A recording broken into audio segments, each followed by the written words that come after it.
Hello, my beautiful friends. Welcome back to the show. I am so excited to welcome back a guest whose interview was actually one of our most downloaded episodes ever. So I just knew I had to invite her back to play catch up. Annemie Tonken is a North Carolina-based family photographer, co-founder of the Family Narrative Conference, and host of the top-rated photography business podcast, This Can't Be That Hard. Her secret superpower is systems, which she believes hold the key to sustainability. She's on a mission to help photographers systematize the business side of their business so they can get back to doing what they love and make a real living doing it. She is an absolute fountain of knowledge, and I adore her conversations. So without further ado, here is Annemie. Welcome. Thank you, my friend. You know how to make someone feel welcome. What a lovely intro. Thank you. Thank you.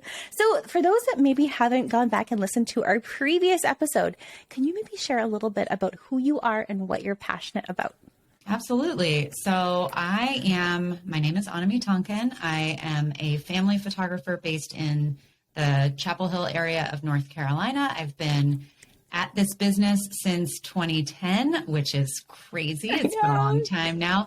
And in the past 3 or 4 years, I have gotten more into the education side of things because what I see is that the thing that has really helped me sustain a healthy, thriving business over these many years has been my sort of willingness to dive into the business side of business. And I think I understand it and enjoy it, to be perfectly honest, in a way that a lot of photographers struggle with. Yeah. And what I learned over years of sort of chatting about it with my friends and that sort of thing was like, I do a pretty good job of connecting those dots for people. And so I started to think, after doing this for 9 or 10 years, I've got a few things to share. And so, so I started my education business, which is called This Can't Be That Hard. I have a podcast as well, and enjoy helping people make it so that they can do this thing that they love and make money doing it. Yeah, I love that because I think it's so important that we have industry leaders who are actually walking the walk. Because I know that you're still shooting pretty much full time as well while you are teaching what you're teaching to your students. And I know that you are with Pick Time and the Simple Sales System. And it's just so wonderful to see an educator that is actually doing the work and then sharing from the field instead of just, things being in theory, which is a lot of the case that you see. So my question is how, when you are juggling both, are you able to systematize things so you are able to shoot as much as you do, but still feel like you have a life? Right. That's a great question. I don't always feel like I have a life. No, it's funny because this is something that now that the education business doesn't feel brand new anymore, now that I've been at this for a while, it really is getting to the point where it's almost like I am having a second first career. So, well, not even that photography was my first career, but when I became a photographer, when I first started my business, and I'm sure a lot of your listeners can relate to this, it just felt like a game of, do you have whack-a-mole in Canada? Oh yes. It's just with the mallet and you're like just constantly trying to just chase whatever is popping in front of you.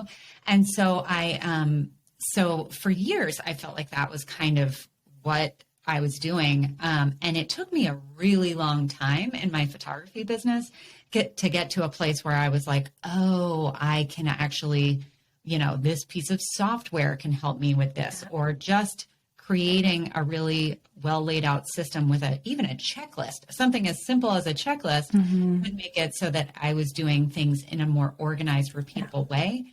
But as soon as that door cracked open in my photography business, I was shoulder pushing in, trying to get as many things systematized in my business as I could. I was addicted. Yeah.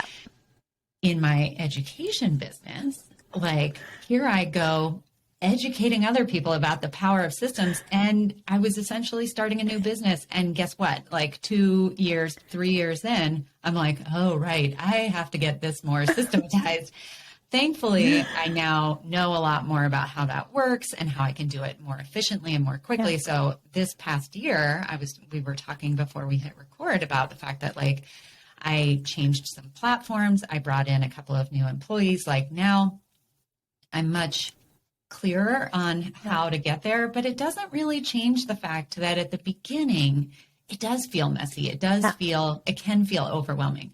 The good news is it doesn't have to stay that way. And I mean, even just the conversation that we're having today, I fully believe can help inspire people to leapfrog past this sort of area of discomfort, or at least go through it as quickly as possible. Yeah. I think for a lot of photographers, especially the ones that are a little bit newer, there can be a bit of a systematizing overwhelm. Like you sign up for a free trial of something and you kind of get in there and you look around, you're like, I've never seen anything like this before. And holy crap, I just need to shut the door and I'm going to go back and edit something in Photoshop and deliver it to my client how I normally do, because that was really scary and uncomfortable. So what advice do you have for like pushing through that overwhelm and sort of baby stepping to learn the system so it doesn't feel quite as overwhelming?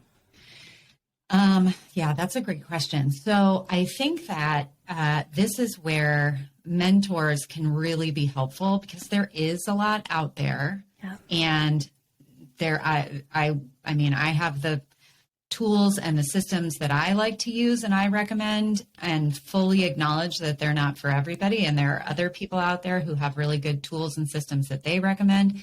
I think what I see sometimes is that photographers get into this thing where they are straddling, they're saying like, well, I kind of want to try this, but I also want to try this. And, I don't want to pay for that one thing. So I'm just going to like watch YouTube videos to figure it out, which there's nothing wrong with that. But what ends up happening, especially if you're sort of hybridizing two different systems or something like that without fully understanding what you're doing, is that you'll very quickly be like, well, this doesn't work. Yeah. And it's like, well, maybe it didn't work because you didn't kind of go all in on this one thing. So I do like to recommend that, if you see a need in your business, I need to, get more inquiries in the door. Yeah. So I need a marketing system. Find somebody, and the good news is these days, unlike when you and I started, there's so many great resources. There's more than one. Right? Yeah, and they're not, you can listen to a podcast for free or whatever. So you can kind of spend some time getting to know the people who you feel like, think like you and work like you, and you build some trust with them. Yeah. And then like give whatever they're teaching a shot and try and give it a shot with your whole heart instead of just dipping your toe in the water. And I know that that's scary. I mean, going all in on anything is scary, but I think that sometimes, especially when it's something that you are just feeling super overwhelmed by or intimidated by, that it can be the easiest way to get from point A to point B. Yeah, I love that. I'm currently switching a lot of things. I mentioned off camera that I am kind of taking this year as my reset year. After 12, 13 years of being a photographer, there's a lot of holes in my system and my pricing and my communication and just things that just don't work anymore. So I'm taking this year as an opportunity just to learn and switch things up a little bit. And it is uncomfortable. I am leaning into it and that's happening to me. Like I'm switching my CRM from one I was using to a different one, and it looks so different. And I'm finding myself, I'll go in there and I'll look around and I'll be like, oh, I don't know if this is for me, and I'll leave again. And I'm like, I'll come back in, check it out. But it is so interesting how, it's easy to keep yourself stuck. It's easy to just procrastinate making those decisions and to taking those steps to learn. So I absolutely love the resources that you're putting out. Now, you recently did this challenge that I followed along with too. And can you share a little bit about what that was about? And if you're going to be doing it again, because I think it was fantastic. And just kind of maybe in a nutshell, what your simple sales system is and why it works for you. Sure. lots of questions. There's so many questions. I always have a million. It's okay. I'll take them one at a time. So the challenge that we just finished it was the first time that I have ever done this particular challenge. It's called Irresistible or Invisible to Irresistible. And the goal of the challenge was to help everyone who was participating create or fine tune an aligned, profitable, irresistible offer that would fill their what did I say? Their inbox or their inquiries and their calendar and their bank account. This Love it. Season and beyond. Yeah, sorry. The tagline has like slipped out my mind. But so the trick was, or the sort of the catch was, and I tried to make this really clear to people, that it wasn't so much a marketing challenge, right? It wasn't all about like, let's go out and find new clients. It was about really looking inward at your business, at the things that, because I think that a lot of us get hyper focused and worried about like, my inbox isn't pinging all the time with lots and lots of inquiries. When for most of us, if you only need to fill 50 or 60 or 70 portrait slots a year or fewer, then you don't actually need that many inquiries over the course of the year. One every 3 or 4 days, if you're converting a high number, is plenty. Yeah. So my suggestion as part of this challenge was the easier thing to do, the path of least resistance, instead of working hard, because getting quality leads in any business is hard. Yeah. But if you've got any leads at all, getting to a place where you're converting 70, 80% of the people who reach out to you because they're such excited, pre-qualified leads and you've got an offer for them that like solves their problem. If you're able to fix that first, then all you have to do is bump, maybe you need to increase your leads by 10%, 15%, instead of going out and finding hundreds of new people to come in the door. So that was the goal of the 5-day challenge, was to set it up so that you had this really rock solid system and offer once somebody actually reached out. Did that sum it up well? Completely. And what I loved, so I actually followed along for the challenge, and what I loved, part of it was you reverse engineered. You had people reverse engineer the amount they wanted to make and what it was actually going to be, what they needed to be charging and taking account for their expenses, where I hadn't really seen it done that way. I was like, oh, that's a really neat way to do it, because it feels a little less overwhelming that way, I think. And just breaking it down that way. Yeah. Well, when I first got into photography, someone like a teacher of mine had me run my numbers right at the beginning. And I am so grateful that happened in that order for me, because I see so many people struggling with this. And it's not just that I ran my numbers. It was that I was willing at the time, because I was still working my other job. I apparently like to have multiple jobs. Same. I was still working, so I had steady income. So when I saw this number, when I ran my numbers and I saw what it was going to take for me to be profitable, I mean, my stomach dropped just like everybody else's. I was like, is that even possible? That seems crazy. But because I had a job, because I wasn't, it didn't seem like a huge risk. There was an ego risk, right? Yeah. If I went and put that price tag on it and nobody hired me, well, but at the same time, I knew that if I couldn't get anyone to hire me at that price point, then I needed to figure out a different way to make money. So I was willing to try that. And I was pleasantly surprised to find that with, 6, 8, 10 months of work, I was able to start getting pretty regular inquiries. And so I do, when I teach pricing and when I teach about, creating an offer that's going to work, I see so many people out there like, I'm just going to do some mini sessions because I want to feel busy and I want to get work out there, which I totally appreciate and understand. But sometimes when I look at the price point, I'm like, what do are you, is this some sort of volunteer gig? You are paying people to shoot. Exactly. So I wanted this challenge, it's a challenge on like we're going to get a bunch of work done in 5 days, but it was also like, I'm going to challenge the way you think about this. Mm-hmm. is it even worth your time Yeah. to create an offer that's not going to be profitable for you? But how do you find the offer that's profitable for you and works for you, but is also something that other people are excited to sign up for? What I loved so much, because I was in that group too, is that so many of your students or your attendees for the challenge, instead of seeing this and then doing the ostrich and burying their heads in the sand, they actually leaned in, which I think is so special. That's not something that you usually see. And you were really holding their hand as they were leaning in, giving them the tips and advice, instead of being like, well, my business doesn't work, it doesn't make any money, I'm out, see you later. You're like, no, like, let's help you figure this out. So I loved that so much. So I just hope you know, I just really hope you know, like, you've probably changed so many businesses and lives just with that challenge that you did. It was so good. It was so good. Why can't I hug you through the screen? Well, we're recording this a week after, and those challenges, running those kinds of things is exhausting. Oh, it's exhausting. I mean, it's exciting and it's wonderful and all that sort of stuff, but at the end of it, you're just like, oh my goodness, I want to take a 3-day long nap. But seriously, to hear you say that, because I think one of the things that, when I got to know you last year and started to consume all the stuff that you're putting out there in the world, I mean, you do that so well. And so to hear from you that, it is, you do see instructors out there or people out there who kind of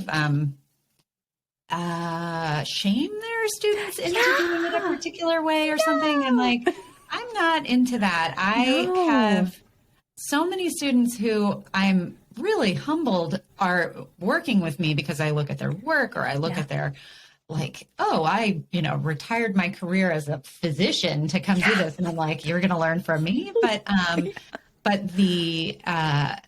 it is, I mean, I think that if we can all use our creative energy for good and help each other in this business, everybody wins. And I say that not in like a, kumbaya, right? Because you do, people throw those kinds of terms around, but the more and more and more that I participate in that kind of culture within the photography space, the more I'm like, this is the only part of this space that I'm interested in participating in. Yeah, I agree. That's one thing that has been very unique in our communities that I still, to this day, our students just blow me away. Like, we don't have drama. Yeah. And it's something that's right. Like, I just like, and it's like, if someone has like a question or they're upset or they're venting, it is like a kind problem solving versus a shaming and blaming kind of experience. Yeah. And we've been around since like 2010. Like, do you remember, like, I don't know if you were on ILP or like some of the original forums for photography? Yeah. I mean, it was a very different culture. It was like a dogfight. It was crazy. Like every Friday night, people would be like, I'm getting my popcorn and my wine, like watching some stuff go down on the internet. And I'm like, but why? This is terrible. Well, and for me, and it's not that, I mean, I'm not like a timid person, but I'm just I'm not confrontational. And so if I post a photo and somebody like starts to blast me, I mean, nowadays, I guess my skin has gotten thicker around that stuff. And I've been around long enough that I'm like, okay, whatever. Bye. Bye. Okay. But at that stage, I knew enough to avoid putting myself in that position because I would have quit if I was getting tons of negative feedback. But what a handicap that is, because the truth is, if you can find communities that are supportive and that are actually helpful instead of berating you, unless you're like the newest, ingenue. Then well, how does that help you? You have to be able to get constructive feedback. That's 100%. I love that. And whether that's about a photo you took or about like, well, I charged $50 for the mini sessions that I did. Like, I'm not here to judge you for that. I'm here to show you that you can do this in a way that works better. Yeah. And I think also that someone believes in you more than you believe in yourself. For sure. Right. And just giving that hand, that the mentor that like you probably always wished you had, or I always wished I had, just someone to say, hey, I know you can do it. Yeah. And I believe in you. Right. 100%. Can you share a little bit about your business models? Because I loved following along and just seeing where everyone landed. And I loved that you are able to tailor the advice and profitability for the goals of each. Now, I'm currently sitting as a workhorse, kind of dirty unicorn, maybe, if to be completely honest. So what advice do you have for maybe like switching out of that and maybe describe what the models are? Sure. I'm going to give the like super. Me and like 85 questions in one question. Okay. So, so first let me do a little vocabulary lesson for everybody. The workhorse and unicorn that Lisa is talking about are they are two of the three sort of avatars that I use to describe the different business models out there in the world, not just photography, that work. So the unicorn business model is sort of if you think of a seesaw or a teeter-totter, you've got on the one end, the unicorn, where you are doing high touch, high dollar, like high end, but very typically low volume. So, you take on one client, two clients a month to do this very fancy experience-based photography session, and they are paying lots and lots of money to get it. On the other end of that seesaw is the donkey model. And so the donkey model is high volume, but they bring people in with low prices. Yep. So you see that out there. Let's take it out of photography. If the unicorn is the Ritz or, the Plaza Hotel, then on the other end, you've got like Motel 6. You just need a place to stay on the side of the highway for the night when you're driving from point A to point B. But there's this big space in the middle. We call that the workhorse area, where you're not necessarily trying to get the cheap, the people who are price shopping, but nor are you interested in providing this like super twee kind of fancy experience. You want to provide good photography, good work at a living wage, at a reasonable price. And you probably have some like special touches that you put in there to make your work stand out, to make your portfolio stand out, to make the experience stand out.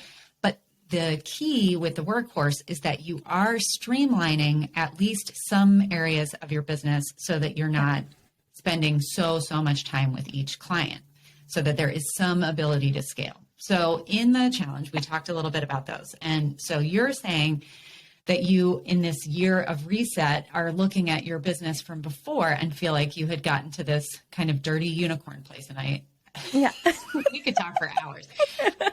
Yeah, the dirty unicorn has one of two problems. Either they are brand new, which I'm guessing is not you, Lisa, where you are, so you're new and you want to create a unicorn experience, but you don't necessarily have like the knowledge and the skill set when it comes to not photography so much, but like how to create a luxury experience. I mean, that in itself is a series of lessons to learn. So how do you do in-person sales in a really high-end kind of a way? How do you, how do you talk to people about selling something that costs $4,000 and you're kind of quaking in your shoes? There's a learning curve there. And if you're not able to show up with the confidence, people can see that and they're like, oh, this price tag is too high for what I'm seeing. On the other hand, there are the dirty unicorns out there that have been in business for a long time, and they set themselves up initially to be in that unicorn high-end space.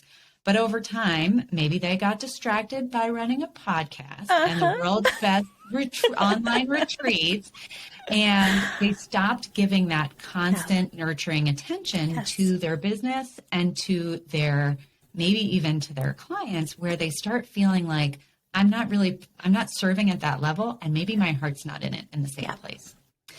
So nail on the head.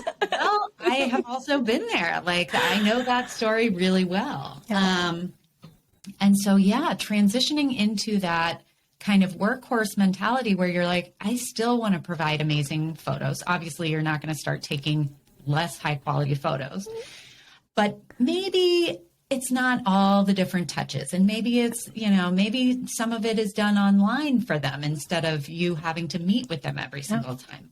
What one of the beautiful things about running our own business is that as long as we stay tuned in to the always evolving nature of our own needs, our own desires, our own preferences in the world, as long as we stay attuned to those and feed them by building our business around them and building our systems around them, we can continue to serve our clients at super high levels. So I have also transitioned from being a real unicorn model business into being a workhorse. And I have found my happy place. Like I see my clients once during their session, do a great thing. Everything else is automated, outsourced, whatever. Like I have become extremely streamlined to the point where I'm still doing 75, 80 sessions a year, but I'm only working on my photography business about 5 or 6 hours a week. Like tops. And the rest of it, I'm spending doing this. Helping other photographers get there. And, that's not for everybody, but it is, it works really well for me. And you had mentioned before the simple sales system. That's, if anybody's familiar with me, I talk about it a lot. That is sort of the system, the mega system that I created in my business that has really made a lot of that possible, where I have this well-oiled machine where somebody comes into my business and I just have a very, they go down the proverbial conveyor belt, and it's doesn't feel like a factory at all. They come away thinking like, I just got the best service. And the only reason I'm able to provide that kind of service is because I have this really solid system that I can just kind of rinse and repeat every single time. Yeah, I love it. I love it so much. Because I've been playing in pick time as well, just like kind of learning that system too. Yeah. And what I really love is that you don't shame. And I'm going to come back to this because I think that I've been carrying a lot of I was a unicorn and now I'm a workhorse, and that makes me somehow less than a little bit. Mm-hmm. And I love that you're kind of hey, I'm doing this too. And it's great. And I love it. So here's your permission. You can go live your life and have something aligned with you too. So thank you. I really needed this talk today. Oh, well, and I will tell you, it's funny because I named these little avatars, or I came up with this idea years ago. And in the intervening years, as I've taught it more and more, of course we're all like, well, yeah, I want to be the unicorn. Oh, no, everybody wants to be the unicorn, right? The truth is there's nothing wrong with a beautiful horse, right? I do feel a little bad that I came up with this donkey thing that everybody's like, I don't want to be the donkey. But the truth is that I have some friends who are running really highly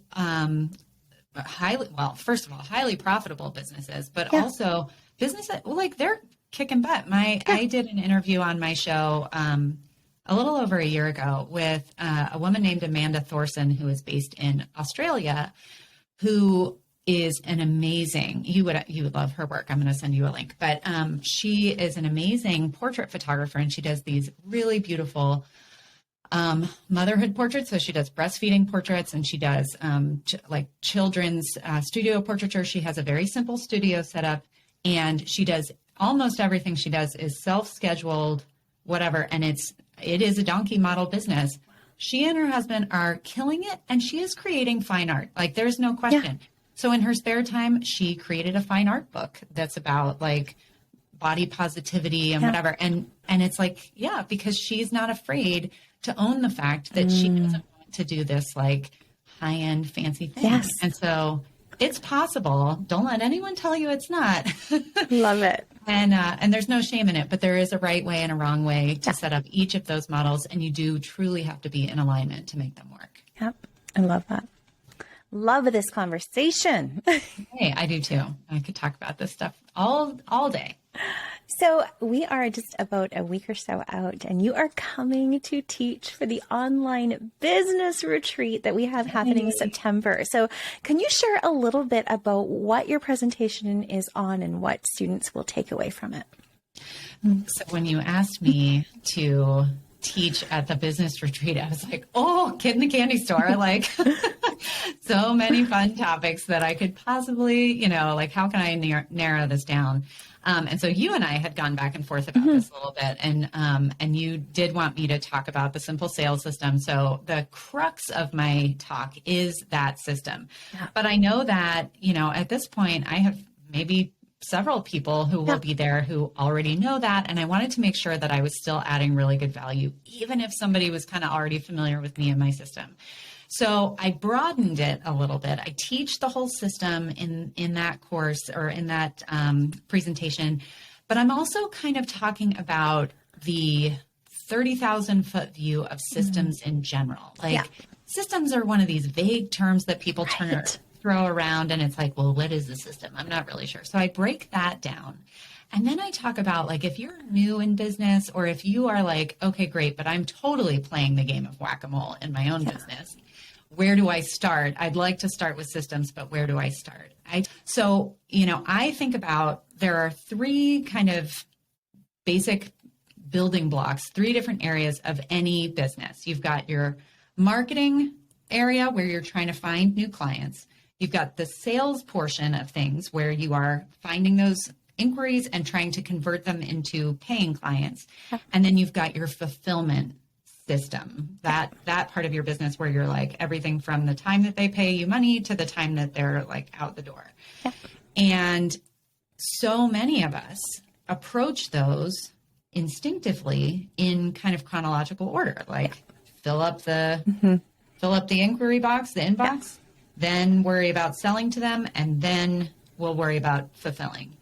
And what I talk about in the talk is that that's actually flipped. We need to work backward from the fulfillment, then worry about how to sell what we're going to fulfill, and then worry about how to market to get those sales. And I think that if anybody is interested in systematizing, or even if you've got a lot of systems, but you haven't maybe addressed them recently, which Lisa, I know is something that like you're thinking about right now.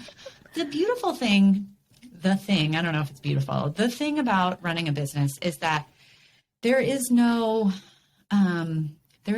like end point, right? We are always tweaking, evolving, making it better. And if you can lean into that and sort of enjoy the process, great, because you're going to be doing it. And the more frequently you do it, and the more ways that you can kind of be inspired to think about it differently, the better and better and better it's going to get. That is, we are creative people. We can solve problems in all kinds of different ways. We just have to be kind of redirected to those problems. And it's one of the things that I love most about your retreats is that you get to learn from all these different people who have all this amazing knowledge, but come at it from different different directions. And what you can get out of that for like literally the world's worst or best price ever is nothing short of magical. So I am excited. I mean, I've already recorded my I know. It's so good. It's so good. And, and what's so important with the retreat is, you nail on the head, is in bringing in not just one way to run a business and having people that, have different ideas and taking each one and saying, okay, well, will this work for me? Right. Because I think when I first started, there was like either you're a shoot and burner or you are a IPS, give everybody 85 hours kind of photographer. And I was like, I don't want to be either. So it doesn't fit me. So I love that you are just really leading from example. So I just love this so much. So are you ready for our lightning round? I guess I better be. Okay. Before you were a photographer, you were a nurse. Most memorable meal you've ever had? That is like akin to asking me what my favorite movie of all time or book of all time is. I love food, and I've eaten some amazing meals. Off the top of my head, I am going to say it was this like magical, wonderful dinner when I was living in New York City that I had with my parents at a restaurant that has since closed, but it started to snow in the middle, and we were having this wonderful meal and this wonderful conversation. And I looked out the window and I was like, and it's beautiful outside. And it's memorable. Like a movie moment. Yeah, it was. Love it. Last series you binge watched. So if you are at all a sci-fi fan, definitely check out The Outer Range. It is super good with Josh Brolin. Just finished that recently. Very, very good. Oh, I'm going to check it out. Last thing you did for yourself as an indulgence. I need to take a long nap, like I said. But I did schedule a massage for next week. So I'm into that. Excellent. What is your strangest hidden talent? Oh, that's a fun question. I am bizarrely good at leveling and centering things without like a tape measure or a level. So I can, from a distance, get things within like a quarter of an inch. You've seen this picture behind me here. It is like my superpower, how bad I am at this. When we join forces, Lisa, we will be unstoppable. Everything will be level on another level. Completely pointless, useless bit of skill, but I love it. Last concert you went to? Lord Huron. Good one. What is your anthem? That song that pumps you up? Oh, it kind of depends on what I'm getting pumped up for. Anything Lizzo for sure. Like if I need big energy. I also, do you know the band Odessa? No, I don't. So they have this song called Moment Apart, I think, that I often put on when I'm like, it's got sort of an epic feel to it. I love it. Love it. I'm such a music junkie. Love it. What advice would you have for someone who's been at photography for a while, knows things are broken, but they're terrified to change anything? Oh, yeah. I think I would give them the mantra that I use, which is, what's the worst that could happen? And I think this actually goes back to the fact that I used to be a nurse. I was a labor and delivery nurse. I worked in a high-risk unit where, you know, people were potentially like little babies and all that sort of stuff in some pretty dire situations. And as soon as I became a photographer, I was like, well, if I really screw this up, what's the worst that could happen? Like, I'll try it, and then I'll, you know, if I have to reshoot something or whatever, I'll do that. And that has given me a lot of freedom to experiment. And it's the same with my business. Like, you know, obviously I don't want somebody risking their life savings on something, but in terms of like, if I sign up for the wrong course, what's the worst that's going to happen? I'm out a few $100s. Or, you know, if I change my pricing and that doesn't work, what's the worst that can happen? I go back to doing what I did before. Love that. So where can our listeners learn more from you? Well, you could learn more from me at the Milky Way retreat. Or you can come over and take a listen to my podcast, which is This Can't Be That Hard. And then, you know, my business is thiscan'tbethathard.com. And my Instagram is also This Can't Be That Hard. This can't be that hard. It can't be that hard. I love it. Well, Annemie, thank you so much for joining me today. It's always a treat and a pleasure chatting with you. It was my pleasure. I need to get to spend more time with you, but I am very excited for the retreat coming up. So thanks for having me on the show. Thank you so much for joining me today, my beautiful friends. I know you probably adored this conversation just as much as I did, and I am sending you so much of my light and my love today and every single day. We'll see you next time.